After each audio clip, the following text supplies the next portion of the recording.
Oh man, can you hear the music? Badass. Working on lyrics for it next.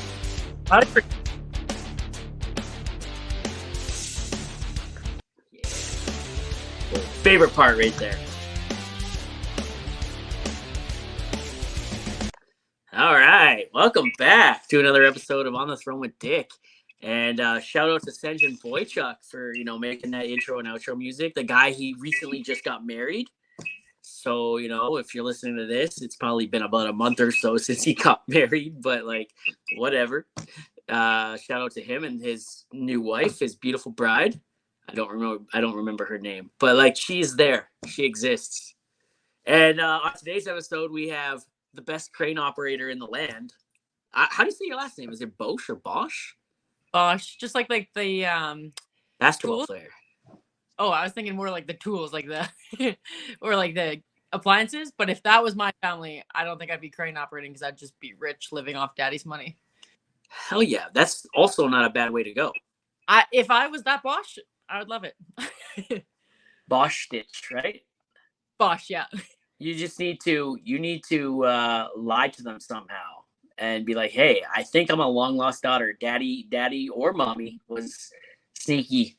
And there's some shit that hopefully daddy's dead, and then they can't question it.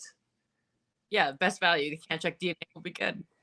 Yeah, exactly. There's no living relatives that could give a DNA sample. Fuck it. Yeah, fuck it. If we're dreaming big. So we got the best crane operator in the land, Morgan. What's up? Just got home from work and settling down before pretty much go to bed and do it all over again. How about you? You're working from home right now? Like you get to go home every night? Yeah, which is best value. So right now I'm working 13 days on, 1 day off. So kind of shitty, but really good money. But it's in town, 5 minutes from my house. So I really can't complain. You can't complain. Do you live in Fort Mac? So I'm in Sherwood Park. So we're just out, my branch is in Edmonton. So it's just outside of Sherwood Park. And then I'm working at Air Products currently. And that's just behind Mammoth. That's badass. So you're 15 minutes away from me. I live on the north side of Edmonton now. Oh yeah, we're really close. Yeah, I get to see hookers and needles and stuff. And don't worry, it's safe. It's completely safe.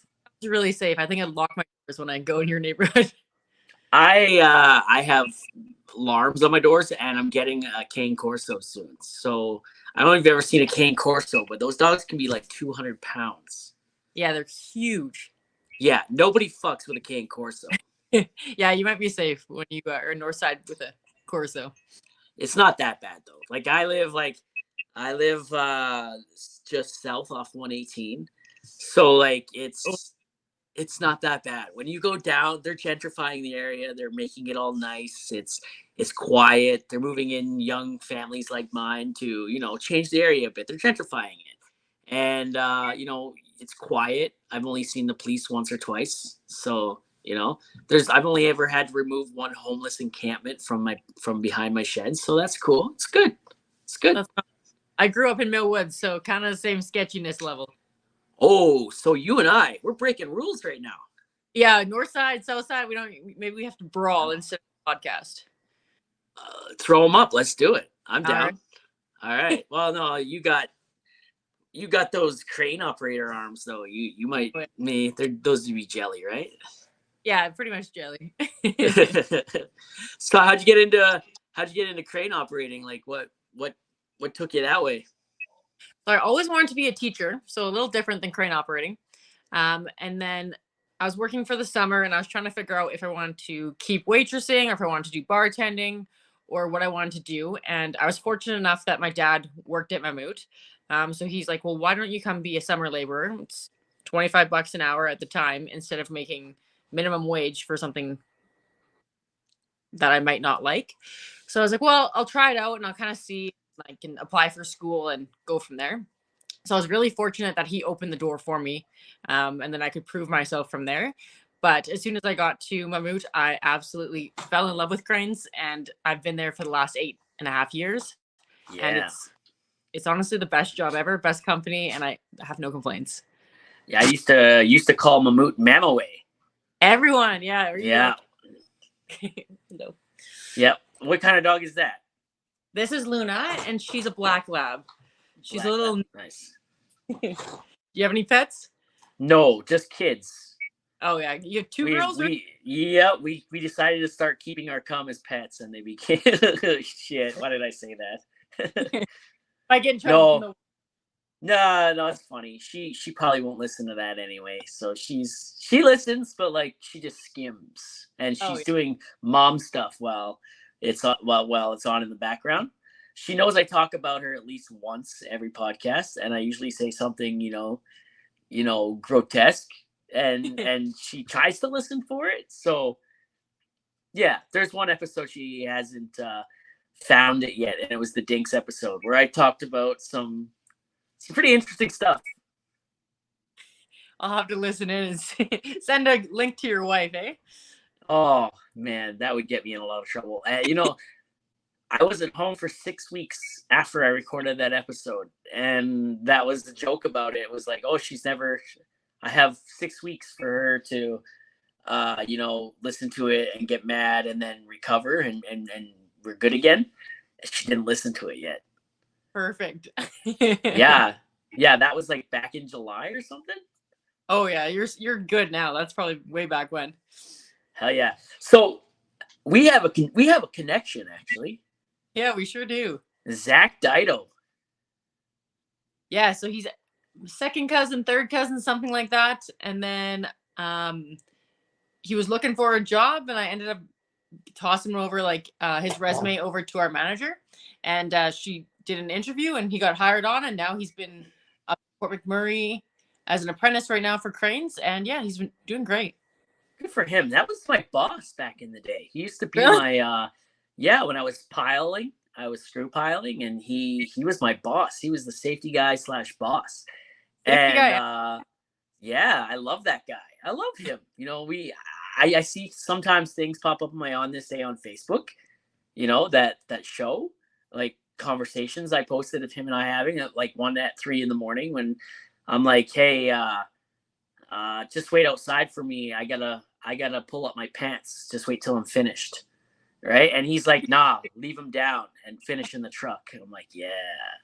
The typical like trade conversation for sure. Yeah, absolutely, absolutely. No, that's awesome. So I remember talking to the crane operators and stuff like that when I was in Fort Mac on a couple of different sites anyway, and their Mammut's always there, and I'd always find myself having a conversation with the crane operators. They're just sitting there doing nothing, twiddling their thumb anyway. So I was having a conversation with them, and like I don't know if it's still that way now, but they would get paid differently depending on what crane they were operating. Totally. So it depends on what crane you're running. So if you're part of the union in Alberta, it's OE 955. Great union to be a part of. And Yep. basically per tonnage, you start off with base rate. And then from there, like the bigger crane you run, the more money you get. And then if you have captains as well, then you get money on top of that. If you work night shift, then you get money on top of that too. So it's That's pretty badass. Good. Just keep growing, keep getting more money. You guys, you're in a union? Yeah, union. Yeah, lucky you guys, eh? Yeah, it's a good union. You part of CLAC? No, so no, it's like that. Yeah, you're in the 955. My bad. Correct. Yeah. Yeah. I was a part of CLAC, so that's not a real union. Yeah, that's what I heard too. They're not. Yeah, CLAC can get fucked. Yeah, I agree with that one. Shit.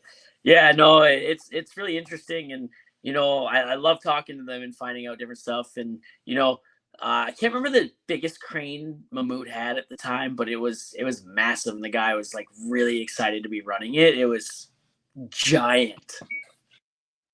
Yeah, there's some big crawlers. So the biggest crawler, so those are the ones with the tracks and the lattice boom that I've run, is a 200 ton. And then there's different divisions. So there's also the all-terrain cranes, and those are the ones I primarily run. So those are the ones you need your class 1 for. So I got my class 1 back in 2018. And then you can basically just every single day is different, which is why I love it. Because you hop in the crane, you drive somewhere downtown, do a lift, afternoon head somewhere else, and then you do another lift. So you're busy, you're doing different things every day, you're driving. And the last division is an RT, so a rough terrain. And those are the ones that primarily stay on sites. They get trucked on sites. And that's what I'm on currently, just because this gig is so good and so close to home. And I'm working so many hours that I really wanted to be on it. So it's a little boring compared to like my day-to-day changes, but it's a great site at least. That's awesome. Like, what's the biggest one you've operated? I guess crawlers 200 ton, ATs would be 165, which is an LTM 1100, and then RTs would be a 160. So still growing, but they're great cranes. So you've operated the big fucker, right? Like the big one. You betcha. That's badass. That's so Yeah. badass. I love when you show up to site and they're like, "Hey, where's the crane operator?" Like, this is it. This is all you got. Yeah. No, we I don't know if you listen to the podcast or not in August, Yeah. but we had a lot of blue collar ladies, and you get that a lot. They all talked about it. Like they get to site and people are like, okay, do you need help with this? Do you need help doing that? Well, would you ask a man if he needed help? Right? Totally. Yeah. No, that's kind of crazy that I love those big ass cranes. Okay, so is it true there are two types of cranes? One that hasn't fallen and one that hasn't fallen yet. Yeah, I haven't heard that before, but yeah, you're right. I All don't right. in the one that has fallen because I don't know if I want to be in those rebuilds. Yeah, you've never had one fall while you were around? No, I think I'd be out done changing careers if that ever happened. I've heard of them happening, but never on my site, never at Mammut either that I'm in a part of. I can't remember who it was. Maybe my shack. I don't remember. When I was on Husky Sunrise, maybe back in the day, I think they had one fall. Oh, that's scary. I've seen one tipped over afterwards, like in the city, and I went to go take a look, and I almost puked looking at it. Like it was just the freakiest thing, and I'd never want that ever to happen to me or anyone I know because it's not a good feeling. And luckily, that one, no one was hurt, but not a good situation. Have you ever operated one of those ones that sits up inside a building and like it goes out and like across like the city streets and No, not the tower cranes. I really want to try. I don't think I've yeah. time, but when you're picking things up, the deflection, so like the boom really like bends back and forth, and I really want to experience that feeling. So I want to do that. But with my ticket right now, I'm qualified to run those as well, but I just haven't had the opportunity since Mammut doesn't have them. But in the long run, I wouldn't want to run them. That would be pretty badass, that'd be, always looking at like how the hell do they build that thing, right? How do they build those? With the mobile cranes. So I've built a Yeah. lot, but never got to sit in them. I think, I've seen the pictures from the tower crane operator in Ottawa that was working on the Parliament building, and he was taking like stunning videos and pictures and just like that was so cool. As a kid, going by and looking at like, oh wow, that's badass, right? Can you imagine the guy in there? Like, you have to have some balls. Yeah, I think so too. Not scared of heights for sure. Oh yeah, are you like okay when they're in there? Are they harnessed up? No, like once you're in, doors are shut and you're good to go. So you just sit in it and you're good to go. It's actually only 1 year of schooling. Like the mobile crane is 3 years and tower crane's only 1.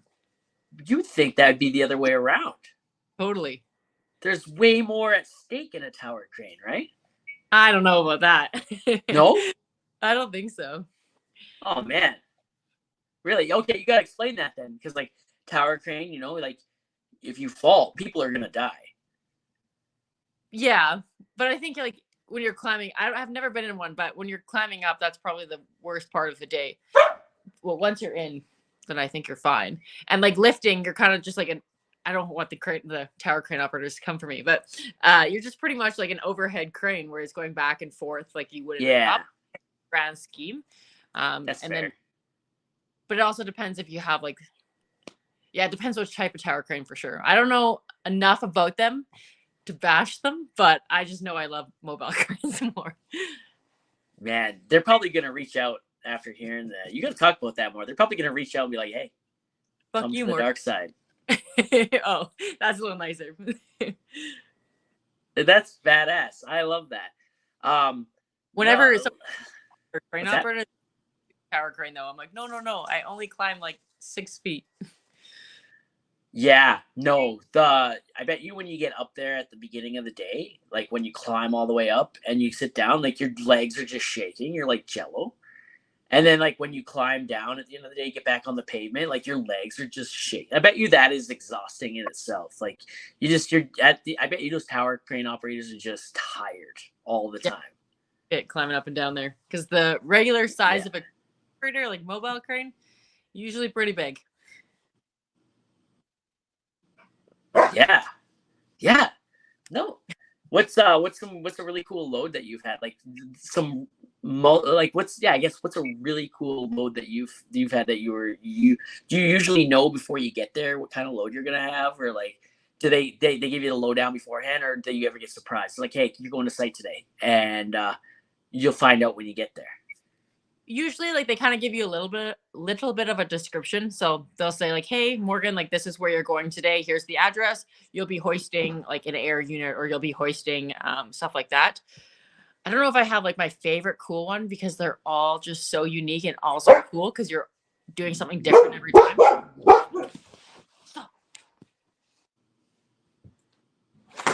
Sorry.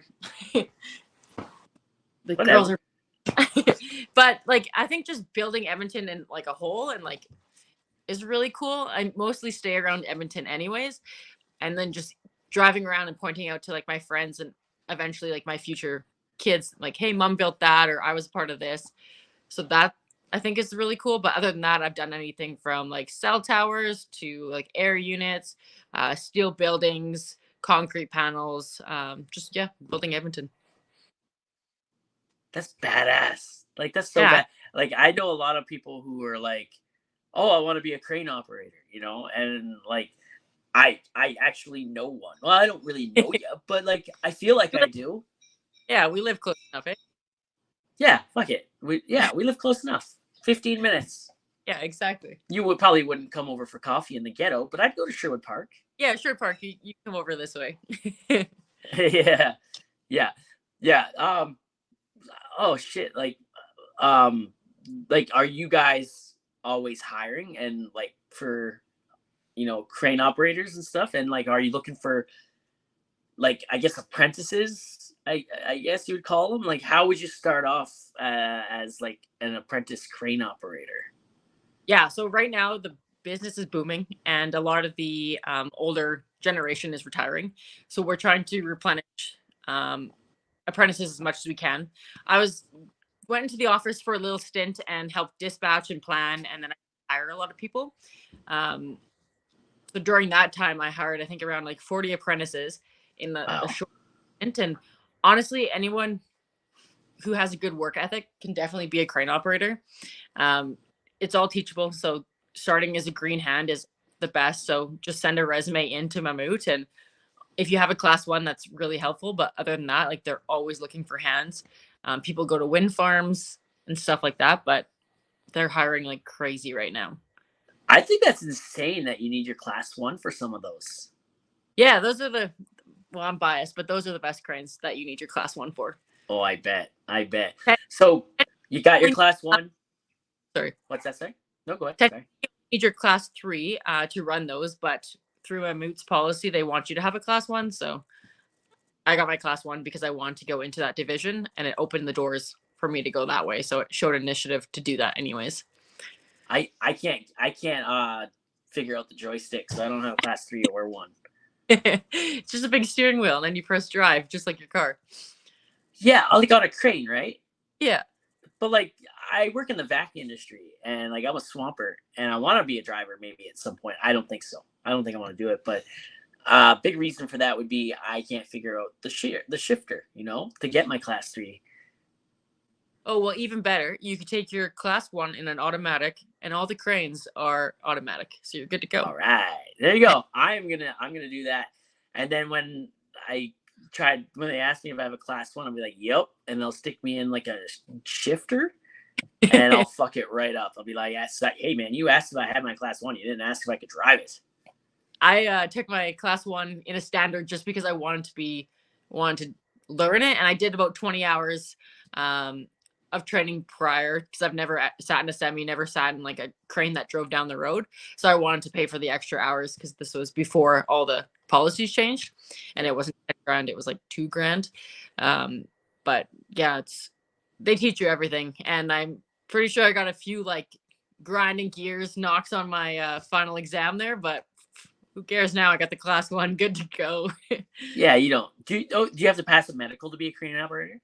Yeah, so just if you're doing your class one, so that's the only way you can so to get your class one every 5 years at my age anyways, until you're about 40, 50, then you need your medical, which is every 5 years. But to just be a regular crane operator for a rough terrain or a crawler crane operator, you don't need a medical. Oh wow. Yeah, anyone. That's insane. I might go do that. I kind of want to operate a crane now. Your resume, I'll pass it on. Hell yeah. Hey, so would I have to start as like a signal man? So you start now. They've changed the policies a little bit. Instead of a laborer, you'd start as a first-year apprentice. So you'd get signed up with the union, and you would start collecting your hours right away. So pretty much you'd be rigging with the crew, learning how to build cranes, that kind of stuff. And then eventually you'd go to school for your first year. And then once that's complete, they'll start throwing you in cranes and show you like the really small ones, like a carry deck or a small rough terrain crane. And then once you get the basics of that, you kind of just keep moving up and up and up. And then you kind of branch out on which division you want to go to. But that's badass. Yeah, it's a sweet job. I'm gonna apply at some point or another. Sure. I gotta figure some stuff out here. But like, cause like, okay, you don't mind me asking, and I'm sure, like, what do they start people at? Okay, so then it's all like, because ours is through the union, so it's all online as well. So anything, I'm not like spilling any secrets or anything. Yeah. First year is around $29 an hour because it's 70% of base rate, and then next year is 80%, and the year after is 90%. So it's 29, then you go up to about 33 something cents, and then I think it goes up to 38. And then base rate is 42. So you start off 42, depending on like doesn't matter what crane you're running, like the smaller cranes. And then as you get higher tonnage, then it goes up and up and up. That's not bad at all. Starting at, how many hours do you need to get from first year to the next? So you need 3 things. So you need to pass your anniversary date, which is a full year. Okay. You need to go to school, which is only 6 weeks, and it's kind of like grade 9 math. It's not too hard. And then 1,500 hours. So same as your regular like apprenticeship for welding or pipe fitting or anything along those lines. Well, joke's on you. I failed grade 9 math like 3 times. Well, you'll hear you. Yeah. And I wish I was kidding about that. I actually, I failed it a couple times, but like it was mostly because I wasn't paying attention. And then, and then I started paying attention. They put me in what they call essentials mathematics, where in Ontario, you don't get a credit for it. They dumb it right down. They put you in another room with a whole bunch of other half-tards, right?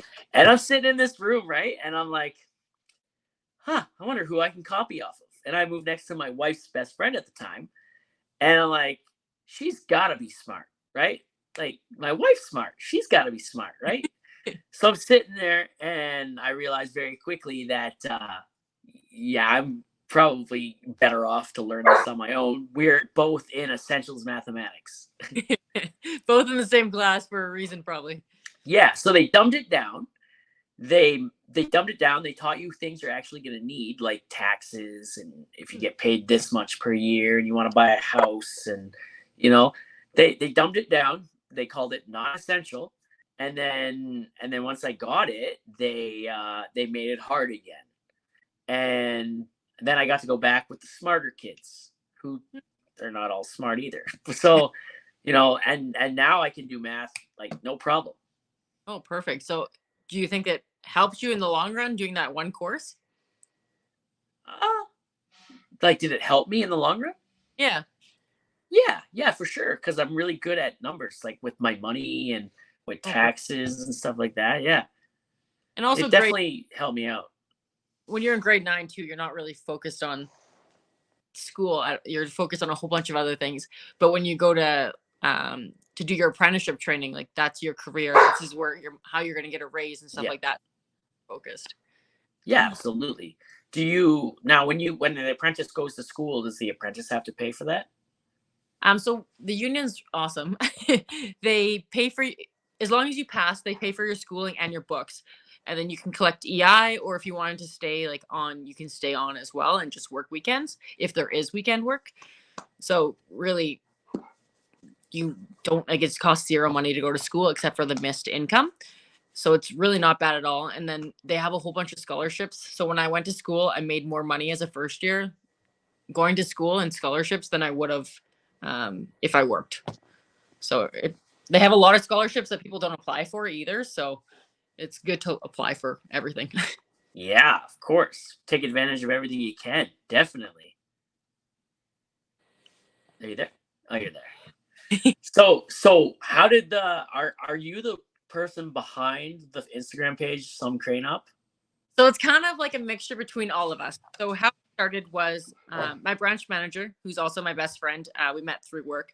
Um, we started posting it together, and so we're both admins on the page.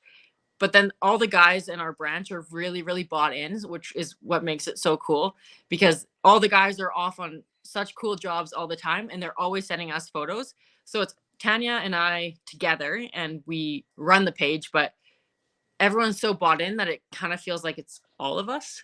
So just because we are the ones posting it, it's really all of Mammut, Edmonton, and Calgary. That's cool, and it's cool that the company in itself has let you guys post stuff with the logo on the internet.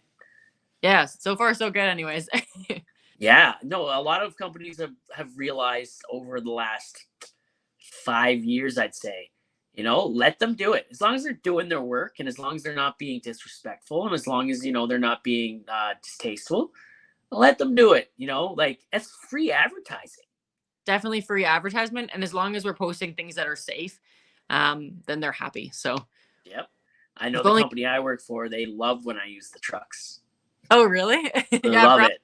a lot of followers too. So Yeah, they love it. Like, so they don't have a Facebook page, or they recently got one, I think, and they fell behind. They fell so far behind in the social media online world, right? They're all competition. They have Facebook pages, they have Instagram pages. They're constantly updating the whole world as to what they're doing, and us not so much, right? And it wasn't until I made an advertisement for them a couple of years ago on TikTok that they were like, "Whoa, we need to do." It got us work, so they're like, "Wow, like that's badass. We need to, do it." And when I don't use the trucks in the videos for a while, like the head honcho, like the owner, he's like, "Hey, where's Dick? Why isn't he using the trucks in the videos?" You know, and I think it's cool. I think it's cool. And, the oil companies are a lot like that now. I don't know if you've noticed, but, Horizon, PD, Enzyme, a couple of service companies, they're all on TikTok now and they're all posting videos of their scope of operations. yeah, it's really cool. Like you said, free advertisement, and like it's really changing the world. How much like social media or let alone TikTok could Yep. change everything too. Like even through Sum Up, we've gotten a lot of people message us, and we've had people get hired on because they've messaged us on Some Crane Up. So it's like, okay, you're interested in cranes, send us. Yeah. That's badass. Like you're like, remember that Facebook page? It was in 2013. I can't remember what it was, but like everyone was in it together, during the downturn. No one could find a job, and there was a fuck ton of people on this page looking for work. And people were like, well, hey, I heard this company over here is hiring. And that page came together and people got each other work. Oilfield Dads on Facebook, Chad Miller. That's how that started. Cool. And yeah, it is. He made the page, And within like a day, it had 10,000 people on there, right? And, people going through the same shit within the industry. Yeah, the power of social media is crazy. Like even we started making the stickers, which I saw you repping one of ours too, which is sweet. But Hell yeah. they're the power of social media is crazy because we have our stickers in like the States and England and Australia. Like they're getting shipped out everywhere. And it's really cool to see people posting like their hard hats with like our logo on it. And one of our crane operators, Dallas, actually like designed the sticker for me. So it's so cool because like I said, we're a big family and we've done kind of everything together. And to see it ship worldwide is so cool for just something that we started doing as something for fun. Yeah. No, that is, I know what you mean, right? Like the merch and the hard hat stickers, seeing them everywhere. It's pretty cool. It's a pretty surreal feeling, sending shirts as far away as Australia and to, parts of Texas. Lots of people in Texas buy it, and lots of people in Europe, and it's really neat. And even the podcast, look, because it shows me like towns and cities and countries that where the podcast is being listened to, you know, and it's everywhere. The only place I can't seem to crack is South America. South America. I thought you were gonna say North Korea, and I was like, well, usually they have some laws against that. Well, yeah, but even someone in Russia's listening. People in Ukraine are listening. It's so cool. It's such a good feeling. When I look at the map and it's like, okay, it's a red dot here, right? And it's really cool. It is so cool, and like just to see like even the crane community, and I'm sure with like the rigs, and the community is so small. Like there's a lot of people in it, but everyone seems to know everyone, and you can always have a conversation going where like, oh, do you know this person or do you know this person? And now that some crane op has kind of come together, people are sending us photos from like all over the world, which is so cool. And working for a global company, it's really cool too, because listeners from England are sending us photos, and we get to post those, which is really cool. Yeah, yeah, that is badass. Um, have you ever listened to Blind Pole podcast? No, what is it about? It's a group of crane operators from all over the world. They had their own podcast. It folded last year, I'm pretty sure. But yeah, it was the Lion Pole podcast, and David, he's actually coming on the podcast at some point. I have to reach out again. But David, he started it. He's a crane operator in Texas. Cool. And yeah, it was really cool. And I was on the podcast once. It was just blue collar and oil field work, and he was a crane operator in the oil field in Texas. So I was on it, but the episode didn't make it to air before the podcast folded. So um, it's all good. That happens a lot. It's just how podcasting works. But yeah, David's coming on the podcast at some point, and that'd be a really cool guy to look up. Brothers of the Hook is what the TikTok page is called. Oh yeah, I've heard. Yeah. I just didn't know they had a podcast back in the day. That's cool. I follow them already on Instagram, but yeah, that's cool. Yeah. Brothers of the Hook. Yeah, the line pull. And it's sad that it went. I think they had like some scheduling issues, and they got really busy and couldn't make it work anymore. But yeah. It's a lot of work, as you know, a lot of editing, a lot of getting people on the podcast, recording, even social media. Like when we're posting photos of the crane, it's like, I don't have time right now. I'm just in the middle of like doing something at work, and you want to post at that prime time, and you want to keep posting daily so you can keep the followers happy. But at the same time, like life gets busy. Absolutely. I don't do any editing. You can't edit out a real life conversation, right? And so that's kind of where I'm going with it. I don't do any homework, and I don't study. I don't know much about the person that I'm talking to. I fly by the seat of my pants every episode, and like it's really nerve wracking when I get into it, right? And I love it. I love it. Chaos, order in chaos, right? And that's how I live my life. Really, it's like just chaos is king, right? And I love it. So I don't do any of that homework or anything like that. I just I've tried doing homework and having like a format to follow, and it just throws the whole episode off. It throws it off because in my mind, I want it to go how I would have a naturally free flowing conversation. And you can't plan a conversation, right? So what we're doing is having a conversation. I can't plan that. Yeah, it makes sense. And it seems like it just like even listening to your podcast, like it's a natural flow. So it's like you're having a conversation with your friends, even though I'm Yeah. just in my car. Yeah, exactly. Yeah, I love it. I love that you feel that, and I love that you listen. That's awesome. Like, which have you listened to all of them? Recently, I started listening. Well, I followed Mud Sloot on TikTok, and we were talking back and forth. I sent her some stickers back and forth, so I've listened to that one, and then your most recent one, and then some odd ones here and there. Have you listened to the anger management episode yet with Riley?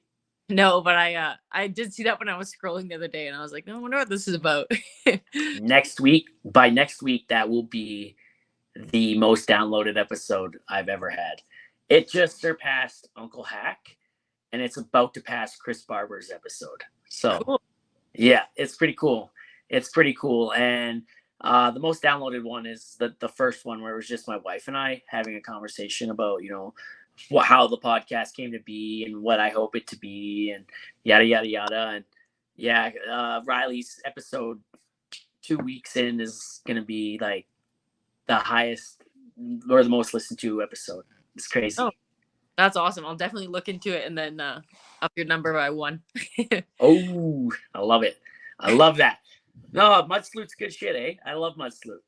Yeah, she's pretty cool. We just started talking just because I saw her TikToks on TikTok, and then we started chatting back and forth about how we both got into the trades, and then sent her some stickers and kind of just been bullshitting back and forth. So it's pretty cool. The industry is so small. Like I've got to know a lot of people that I wouldn't get to know it beforehand through making TikToks and stuff like that as well. And people send some free swag, which is pretty sweet too. I love that. That's my favorite part. Big industry, small community. Yeah, right? that's it. Yeah. I've talked about it lots before, but like that's kind of what I enjoy about TikTok and Instagram and the whole social media thing is that I've connected with oil and gas workers from all over the planet. Right. And we've had really amazing conversations. It's nice to know someone in Malaysia's going through the same shit as someone in northern Alberta and in Texas and wherever else they have oil in the world. Right. So it's pretty cool to make those connections. And, you some of these people don't even speak English, but, it's pretty cool. You know the gist of what they're saying. Totally. And even like some of my closest friends are like 40-year-old men. And like to think back, like you wouldn't think that you'd have those connections, but you work with these people every day. You see them more than your family. And like, it's just, you have to bond about, like same thing if you're talking on the podcast. You have something to bond about like cranes or the industry, and you just get to know them and become friends, which is so cool. Yeah. No, that is like top notch. That is like chef's kiss. I've talked about it a lot on the podcast about why I started TikTok too, right? Like I didn't know if I wanted to be in the industry anymore. I was having a hard time. It was at the beginning of COVID, COVID didn't give me the mental health issues, but it exposed them. Right. Yeah. And I didn't know if I wanted to be here anymore. I didn't know if this was for me. If I wanted to go home and be a stay-at-home dad, or not stay-at-home dad, but like be home every night. And my wife would also have to get a job at that point too. We'd have to make that sacrifice. Right now she gets to be a stay-at-home mom, and that's super hard and super rare in today's economy. Right. Yeah, and so I didn't know if I wanted to be here anymore. And then I found TikTok and I connected with everyone in the industry. And I realized very quickly that this is where I need to be, where I want to be, right? This is for me, and it's had to start in Alberta, had to start in Fox Creek, but it quickly like spread across the planet. When I go live, I love seeing, whether it be on Instagram or TikTok or Facebook, when I go live, I love, coming in from Colorado, what's up? Coming in from Australia, what's up? Coming in from Malaysia on a platform rig, like that's cool. so cool just to see people from all around the world just tuning in. And like it's so Yeah. cool. Even 20 years ago, like you wouldn't have this connection, but now that you have phones and you can talk to literally anyone in the world and bond over things like the trades is really amazing. Yeah, yeah, and it's funny how, a lot of people when I make videos, right, and it looks like I'm attacking a certain trade or a certain the safety guy, right? I like to make fun of them, but I'm also, I'm more than Yeah. down to poke fun at myself too. Self-deprecating humor is something I do a lot of, and people take shit way too seriously.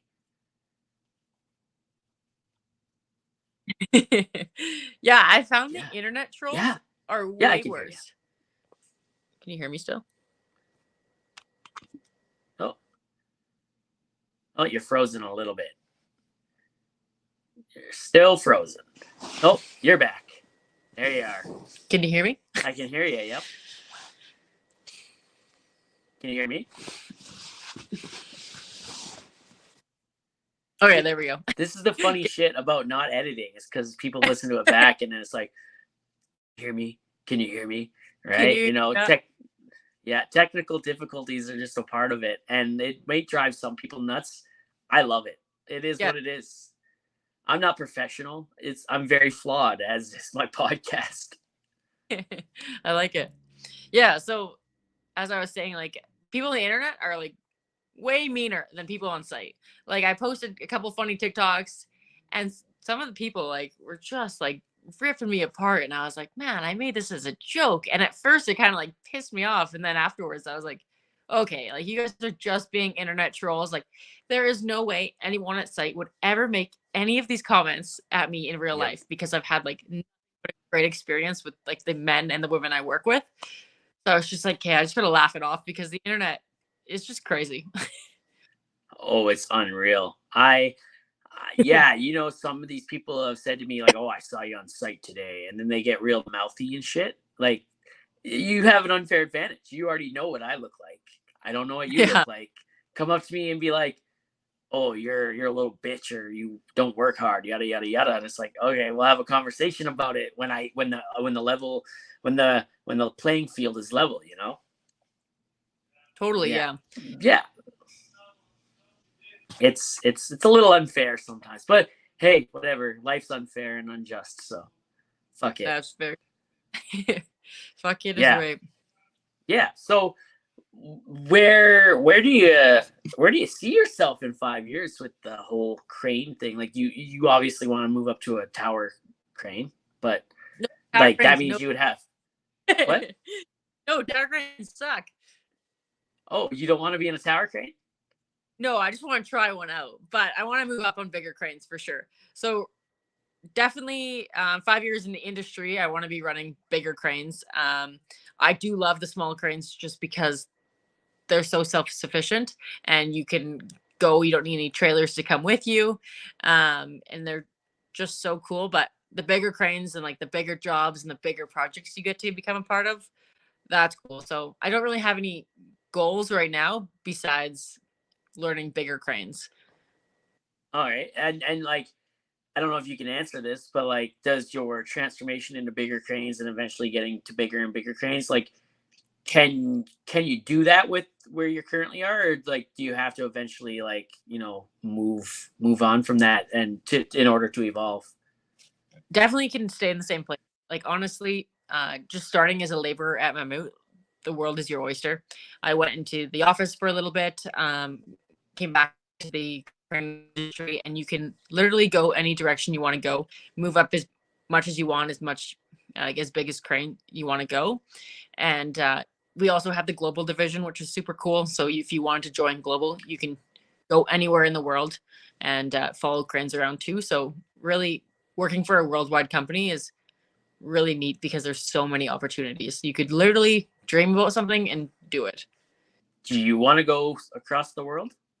No, I like traveling and I like making my money now, and then I can go travel on my free time. But work, I like to be in Alberta because then Yeah, it feels like home. And yeah, I'd rather spend my vacation somewhere fun than working. I And hear also that. I hear that. places like, okay, yeah, you're going to like South Africa, but you're not going to like the safaris and stuff. You're going to like a guarded camp with guns. So you're not gonna you're Yep. not Yep. Anger management episode at the episode with Riley. He's been kidnapped. He's been shot, stabbed. oh my He had gosh. to jump out of a couple of airplanes. He's been in a couple of helicopter crashes. The guy's been all over the world, done everything, and he's only 45. Jeez. My fiance he works at Mammoth as well, and he worked in Russia for a year, and he's got some pretty crazy stories too about just the stuff that happens in Russia. Working for Mammoth, he went and worked for Global for a bit, and it's just crazy. Wow, that's kind of I think what I would end up wanting to do. If I were on with something like that had a chance to like travel across the world, I think eventually that's what I'd want to do. And the podcast I think would be so cool because you're like, hey, I'm recording live from Nigeria. Like how cool would that be? Yeah, it would be pretty cool. And like the Global guys, like you stay with the same kind of crew and you follow the same crane around. So like you become so tight with that crew that they literally are your family. Yeah. And food already, it seems like a big family and like everyone is just amazing. But when you go on that Global crew, you experience things that you wouldn't experience with anyone else, really. Yeah, 100%. That's badass. So like, I might have to look into doing this. I might become like the next crane operator. So I need, sorry, I need to. My next job, right, has to be somewhere where I'm allowed to make videos. Yep. And can do the whole social media thing. That's just where I'm at in life now, right? Like it's become a thing. And it's turned into a small business and making decent money off of it. So like I have to be able to uphold that or keep up. I don't know what the word is, but I have to be able to like keep doing that. And perfect place to do it. Yeah, Mammoth's great as long as you're not on a site where you're not allowed to have like your phone. Yeah. You're allowed to. Then they're happy. Yeah. Like I get sites like that right now, right? Where it's like, hey, no, they know I'm coming. They're like, hey, tell Dick Frost no phone today. Or I'll get there and be like, hey, don't make a video, please. And I'm like, okay, and I'll just make it in the truck. Yeah, that's true.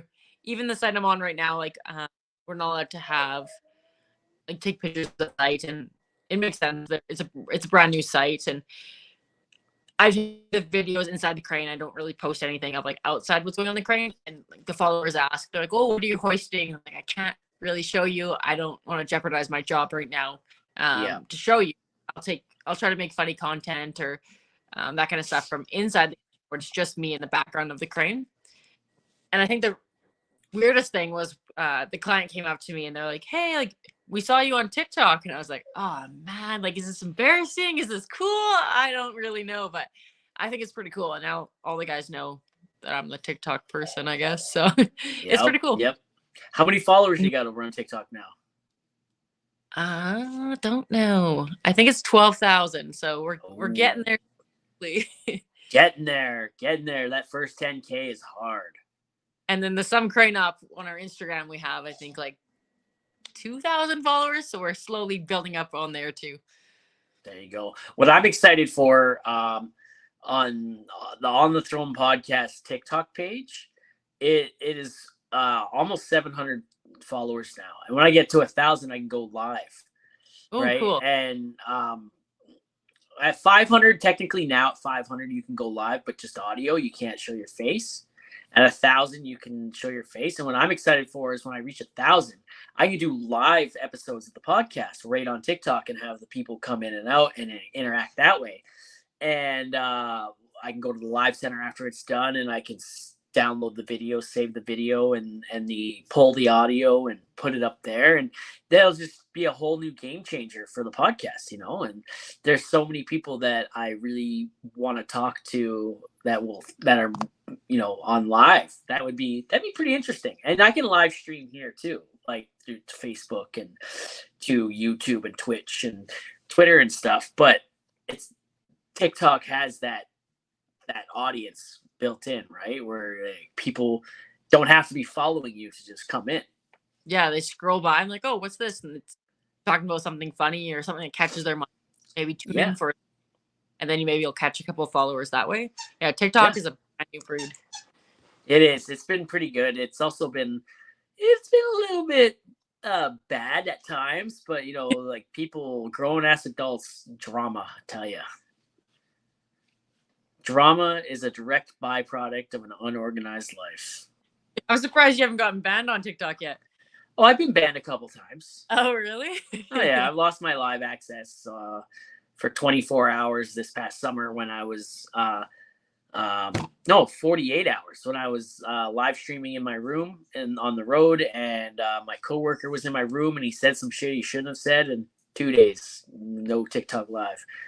That's why I actually have a backup account. I have Frosty 2.0 and then Dick Frost 89, which is my main, but my backup is bigger than my main by almost double or more than double, because I was catching some 24-hour 48-hour bans and 3-day bans, and my content was being suppressed, and so I made the backup account kind of to be like, hey, you know what, I'm just gonna come over here and do my thing, and then the backup account became bigger.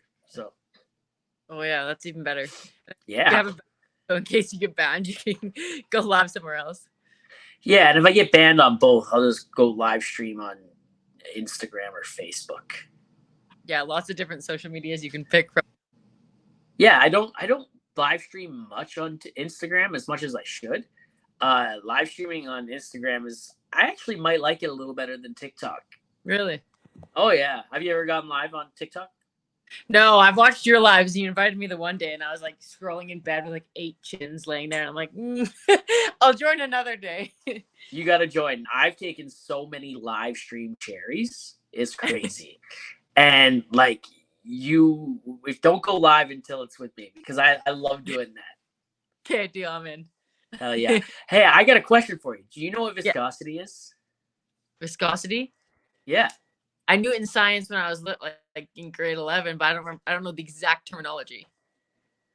So it's like the dense or the density or the viscosity of like liquid. The way it flows. The way it flows, yeah, it could be really dense, could be not so dense, whatever the opposite of dense is. Yeah. Yeah. So where I'm going with it is the podcast is sponsored. Shout out to the Mudman. By the Mudman, www.mudmanmarket.com, and for all your drilling fluid and laboratory testing equipment needs. And the thickness of the load question or the viscosity question takes a really interesting turn on the podcast sometimes. We get into some pretty interesting conversations about the thickness of loads. The thickness of loads. I bet you would. Hell yeah. And there's a couple podcasts I had to watch, kind of, because I was kind of starting to do it a little bit, where like women just want to be treated like everyone else, right? Totally. Like, don't treat a woman special just because she's a woman. You got to watch what you say, yada yada yada. And so I was kind of going down the thickness of a load road with hey, that rhymed. Thickness of a load road with the Mudman, and I was starting to backtrack a little bit, because I'm like, and I don't know if that's appropriate. And then I'm like, fuck it. She's coming on my podcast. She knows what she's in for. We got this. And so I dove right in. Yeah, it was really interesting. Yeah. Some guys on site are like, oh, I don't want to say that around you. And it's like, yeah, I've worked in this trade for 8.5 years. I have no problem with what you're going to say. I've heard it 8 times. I have thick skin, and I'm going to give it back to you just as much as you give it to me. So bring it. Yeah. You're only off for one day? Usually, yeah. Every other Sunday we're off. Okay. So, on Saturday, Fox Creek is having their Big Iron show in Fox, obviously, and they asked me to MC. So, I'm excited for that. I've never done anything like that before, but like I said, podcast, I do a lot of talking and I wing it. So I think it's gonna be good. I just can't it's a family friendly affair. So like I gotta maybe watch that a little bit. Yeah, you'll have to like tone her down a bit. But they're all blue collar families, right? Like, Oh, then it'll be fine. I'm sure like most of their kids' first word was fuck anyways. oh yeah, my 3-year-old told my boss to go fuck himself the other day. I love that. My parents taught me Yeah, fuck people in the car. They used to be like, roll on the window, flip them off, Morgan. I'd just like hold my fingers back trying to flip them off. yeah, I Blue, love that. I grew up blue collar too, so it's Hell yeah. good. So you said your dad worked for Mamoot? Yeah, so he's a field mechanic and also a crane operator. He's Nice. awesome. And my brother works there too, and my fiance. So it's like a whole cult of us. Damn, it's just like a family business here. What are you like? You're trying to start a generational thing. You're gonna have kids that work there too. They're all going to be little crane operators. Yeah. Yeah, At least yeah, when I break something, my dad has to come and fix it. So I'm like, okay, like it's broken, but at least dad's here. yeah, yeah. I love that. I love that so much. Um, I don't know what I want my daughters to do. Whatever makes them happy, I guess. And maybe oil field. Hey, become a medic or some shit. Like experience the life. I think everyone should experience the lifestyle at least once. Yeah, I totally agree. Being in the trade is so cool with But yeah, stuff like that. what's that? Being in the trades and like working with your hands, and it's just a cool industry to be a part of. Everyone should be in like the serving industry once, and also some type of blue collar job, either Yeah, laborer or in trade, and try it out. yeah. You're working towards something bigger than yourself, right? Like, you have to be a team. If the team doesn't gel, someone could die, right? Yeah. Something could go horribly wrong, right? So I think everyone should try it at least once in their life. And so it's so satisfying to get instant gratification when you're doing something like, let's say, even running crane and you're hoisting and building something. Um, you complete something, so you're always like, okay, yes, I did this, and you get the gratification right then and there. Whether some jobs, like if you're working in the office, you're working towards a goal or something like that, and it's just not as much. So I find a lot more joy working in the trades. What's the longest job you've ever been on? Like what like the project that's taken the longest? Definitely this one right now. Like I never stay in a place for this long. So I started this one the first week of July Oh wow. at Air Products, and so now it's September, and we should be there till December. So I'm going a little bit crazy because usually I stay on a site for maybe 2 days, and then I'm switching to like somewhere else. Yeah. Uh, but it's really neat because the guys, like the pipe fitters and the welders and stuff, like they start to become like your friends, and you really start to get to know them as well. So it's neat to bond with people in like other trades as well. Yeah, it is. I love doing that. I love just talking to anybody actually. Like anybody. And it's like when someone notices me on site, I take that as an invitation that, oh, I'm coming over and we're gonna chat. Someone's like, what's up, Dick? And if I'm going this way, I divert this way. I'm like, what's up? How's it going? And then we chat. And like sometimes I think the what's up wasn't an invitation to come and chat. I think it was hey, how are you? Carry on your way. Yeah, that's hilarious. My I was telling my crew today actually that I was coming on your podcast, and the one guy, Scott, he's like, you know what? I know Dick from way back. And I was like, really? He's like, he's not gonna know me, but I saw him on site before he became Dick Frost. And I was like, well, there you go. He's like, now I know. What site? What site? I'll have to ask him and I'll DM you, but he just told me back in the day he saw you somewhere before you were you know? What's Before his name? Scott Blair. Scott Blair. What up, Scott Blair? There you go. Big shout out to Scott Blair. One of the good riggers out there. That's awesome. Well, yeah, I've worked on a lot of sites, so hey, that's badass that people recognize me even from like back in the day, right? I didn't have the mustache, so The mustache is known for you. yeah. When I shave it, so the saddest thing ever happened. Last April, was it last April? Some guy on TikTok paid me $2,000 to shave it off, like just dry shave it. He sent me the money to my bank account first, and then I shaved it. Yeah, I'd do that. hell yeah. But the saddest thing ever happened, and I think that's why it was worth so much to him. I got on site and no one recognized who I was. Like Buddy, like the one guy that I like talk to all the time, I'm sitting there chatting with him, and it took him like 2 days to be like, "Dude, did you shave your mustache? You're Dick." And I'm like, "What's up, man? Yeah, like I've been here for 2 days without a mustache now, you know." And you're, yeah, it's interesting when I shave it and people are like, "Who is that coming from somewhere up in the sky?" Right? You got two dogs? You got two dogs. What dog is that? That's Kiki. Kiki, do you love me? Yeah, I What didn't kind name of dog? Kiki. They came named when I got them from their rescue, but What kind of they're dog the is that most one? needy dogs ever. I'm surprised they haven't barked as much as they have been, but now they're. What kind of dog is Kiki? I don't know. She's so unique, and she has the fattest schnoz I've ever seen. She, I always call her a shepherd cross, but I have no idea. Nice. We had two rescue dogs back in the day. We rescued one in Saskatoon, and a week later we realized he had separation anxiety. We Oh couldn't yeah. leave the house without him.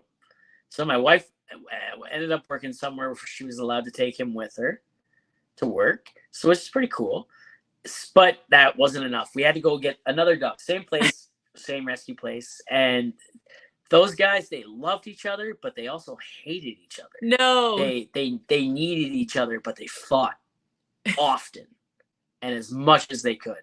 No. Yeah, it was actually kind of funny sometimes. And then, you know, when my wife was pregnant with our oldest, the first one we rescued, he died. He was having some health issues for a couple of years. We actually got another dog, a third dog, a puppy, a mini schnauzer, thinking, okay, well, he's gonna die. We better, you know, get another dog to like kind of ease the loss for the other dog. Brought the one back that was dying. Brought him back for another 2 years. Yeah. Oh, Okay, did you can you hear hear that? me I can hear you. Yeah, rescue dogs are the best, but you never kind of know what you're gonna get with the background, but they're good girls. We actually and I foster dogs as well, so we usually always have a puppy. Right now with the crazy hours and the shutdown, we're not, but so far we fostered 3 puppies through Heart, and they're just so much joy and so cool finding them like forever homes. You know what comes next, right? What comes next? Babies. Oh, I know. We're getting married next summer, and then we'll have some babies, and there'll be no time for foster puppies. How old are you? I'm 26, so I Oh, started that's at 18. wow. Good for you. Good for Yeah. you. That's not bad. Yeah, no, my wife and I got married when we were, geez, we've been married for 11 years this year, so we're 34. So I guess fucking 23. Oh wow. We got married at 23. We've been together for 17 years, and we didn't have kids for 12. Oh wow, that's a long time not to Yeah, have. it was good. Good. You can figure your guys' life out and really get to Yeah, things. Yeah, yeah. I'm not in a huge rush to have kids. Like eventually after the wedding, we'd like to maybe start trying, but I'm in no Pull rush. that goalie. Pull the goalie. We got to experience a lot of cool shit before we had kids. We went to Florida a lot and California, and a whole bunch of road trips, Salt Lake City, Seattle. You know, we've been all over, and you know, you got to go to Disney World without kids. Yeah. That is a trip. Have you went with kids now? No, not yet. We're working on that for November. Oh, awesome. And how old Yeah. are they? My oldest here, exactly 1 month from today, actually, she'll be 6. Oh, she'll have so much fun in Disneyland. Like that'll be a good age. Yep. And my youngest is going to be 4 in March. So she's 3.5.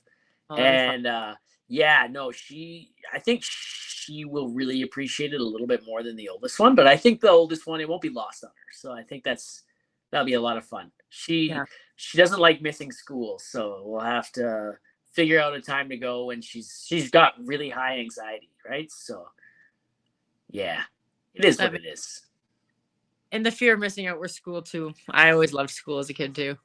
Yeah, yeah. So the teacher says that she is the best hugger. She wants to hug everyone all the time, including the teacher. Oh, that's So cute. yeah, yeah. She's not really going for the academic part of it. She's there for the socialization, and that's the only reason why she likes going. So That's perfect. yeah, That's what you can ask for a kid too. yeah, and she loves her new school because we just moved back to Edmonton from Calgary. So we got her. I got her into a good Catholic school, and we're not Catholic or anything like that. But have you seen the state of the public school system? Yeah, that's true. Yeah, yeah. So I like to like kind of. I don't want to keep you too much longer, but I like to wrap things up with um, asking a question here or one more question. I don't know if you can tell, but I am under the weather. I have a fever, and I've been hacking up all kinds of gross shit today, and I had to go for a pre-access drug and alcohol test because I'm working in Fort Sask here in a couple days. And when I took the piss test, I was so dehydrated. The lady said if that was any other shade darker than what that currently is, I'd have to call an ambulance for you. Oh my God. Yeah, yeah. So I went and I immediately got a prime hydration drink. I downed 60 ounces of water, and like the next time I peed, it was a couple shades lighter. So that's good. It's good. Glad you feel a But little better, but damn, that sucks. the Tylenol is wearing off, and I can feel it. Oh So yeah. like it's whatever it is what it is. I could feel it before we started doing this. So my wife just got over fucking kids going to school. That's what they have fun with that when that happens. Yeah, But they get their my wife just had bacterial yeah, my wife just had bacterial pneumonia in both lungs. Oh wow. And I'm away working and I'm away working and couldn't be there. And bacterial is the one that like plants you on your ass and you can't move or do anything. This woman doesn't remember driving the kid to school every Oh morning, no. doesn't remember conversations, doesn't remember how she got from point A to point B, but she did it. She said when she wasn't taking the kid to school, her eyes were closed, like she was Oh, home sleeping. So the other kid got to watch a lot of TV during the day. And like I didn't get what I have from her. I got it before I went home the other day. She's not contagious anymore, so I think this is a change in the weather thing. But yeah, whatever. My daughter has croup now, so that's cool. man, just a School revolving door of mess. cooties, Yeah, cooties is the word for sure. cooties. Yeah. So I was gonna take a Tylenol before we started, but my wife's like, that'll make you pass out because it's one of those extra strength nighttime ones. Yeah, just good night halfway through the podcast. Yeah, well, I've always wanted to do that. I recently just started doing edibles, Ooh, fun. right? Like a year ago. And After I've drug only test. 2.5 milligrams fucked Okay. me right up. Like it was crazy. I couldn't move my head. My arms wouldn't lift. And it was only 2.5 milligrams. I was like, that's insane. So I have only done it twice in the last year and a half, but I might take one tonight, get a good sleep. Lights out. And lights out, take a Tylenol. Can I take a Tylenol with an edible? I'm not a doctor, but I'd say give her. Hell yeah. My heart's gonna explode. And right here, it's all her. Dr. Morgan Bosch. Dr. Not a Morgan Bosch. Not a Dr. Morgan Bosch. That's me. So the question I like to ask to end it, I guess, would be Mount Rushmore has four of the most influential people in American history on it, and quite possibly North America. Um, if you could have your own Mount Rushmore with four people that have inspired you the most or you look up to, who would it be and why? Oh man. Okay, so mine definitely would be very famous people. One would be probably my mom and my dad. They've honestly are the biggest supporters in my life. They are nothing but amazing human beings. They're my best friends, as lame as that might sound, but No. it's not. They're literally my ride or die. Another person I really look up to is Tanya. So she's my best friend, but also my branch manager. She started as an administrator at Mammut and then worked her way up and to like dispatcher and then to operations manager. And now she's the branch manager. And she's just a badass woman and just so cool and just like inspiring and wants to get women into the trades. And like she really treats every single one of us, like the guys and the girls, like family, and she cares about every single one of us. So she's definitely up there. And then Shout out to Tanya. yeah, definitely shout out to Tanya. She is the best. So mom, dad, Tanya. Yeah. Those three for sure. They're biggest people in my life that have really put such a positive impact in my life. I'll have to think on the fourth, but those three have made a big impact. That's huge. You know, a lot of people have their parents up there, and my dad is on mine, but for a completely different reason, right? Like, it's not someone I look up to, and it's someone that when I look up and see him there, it's someone that I strive not to be, right? And that sucks. It does. You know, my dad was my superhero when I was growing up, right? And turns out, never meet your heroes, Yeah. right? And yeah, it was a shitty day when I found out, the kind of person he is. So Well, it just shows you to strive to be someone completely different for your girls. absolutely, and my wife. Yeah. I think first and foremost, my wife. My dad wasn't a great person to any of the women he was with. So Well, yeah. good. You realize that as a man as well and can see the person you don't want to be. That's a huge step. It took my wife a long time to like snap that into me, like, look what this guy's doing. Good. Look at this. And I kind of knew, but like I didn't want to see it. That's my dad, right? And like, at the beginning of my TikToks, like 3 years ago now, holy shit. At the beginning, I made a lot of videos about my dad, right? Like, just my fucked up family in general, like there's a lot of weird shit that's happened, family sleeping with family, and Jeez. triple X videos being made and with family, and I just happen to watch one, and oh god, that's a whole other backstory. You got time? I'll listen to that episode any day. Oh yeah, I think I've talked about it actually on the same episode where my wife needs to listen still about the shit I was saying about her. It's the Dinks episode with Amanda and Billy. Cool. I'll definitely take a listen. Yeah, definitely. Hey, this has been a lot of fun, and I think you're episode 40. Sweet, cool. Number 40. You're number 40. We're 12 weeks away from a whole year. That's exciting. Yeah, we haven't missed a week, a day yet. Every Tuesday, podcast comes out, and we haven't missed a day yet. There's been some close calls, but I'm excited. And I say it all the time. I get nervous when I'm recording, and then the day a podcast drops or releases, I get really anxious all day. I'm like, oh, it's 8:00. Podcast releases in 8 hours. Oh, it releases in 4 hours. Oh, half an hour. And then when it drops, I'm like, yeah, right. And I just shoot it out as much as I can. Sometimes it takes me a day or two to put it out places, but it's really become, my outlet, I guess, in a way, and it's been a lot of fun.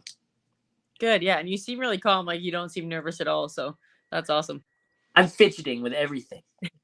I'm also. Yeah, that's just what I do. I fidget when I'm on the phone too, though, right? So, chaos. I love it. I thrive in the face of chaos. So that's blue collar for you. Hell yeah, chaos is cash. So chaos is cash. Chaos is cash on them. you should make that into a t-shirt. Chaos is cash. I like it. Hell yeah. Well, thanks for coming on, Morgan. I really appreciate it. Cool. Thank you so much for having me. This was so much fun. My first podcast. Hell yeah. Live one day.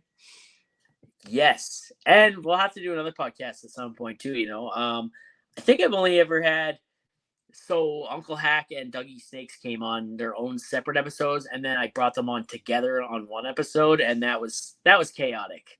That was a lot of fun. That one, live streamed, and if you didn't see the live stream, you missed out on it completely. So yeah, it was a really interesting special. I don't call it special, I guess, but yeah, it was a really interesting episode, and I mean, it's on YouTube if you still want to watch it, but because it was live streamed there, yeah. Cool. I'll check it out. Absolutely. I'm gonna go take some Tylenol now and an edible and like try to call my wife before I fall asleep. Okay, good luck, and hopefully you wake up for work in the morning. Oh, I'll wake up. Yeah, no, it's good. It's good. I'm gonna pump myself full of liquids. I've got another prime here and lots of water. So Perfect. We'll feel better soon. absolutely. Thanks for coming on. You stay frosty. Thanks. See ya.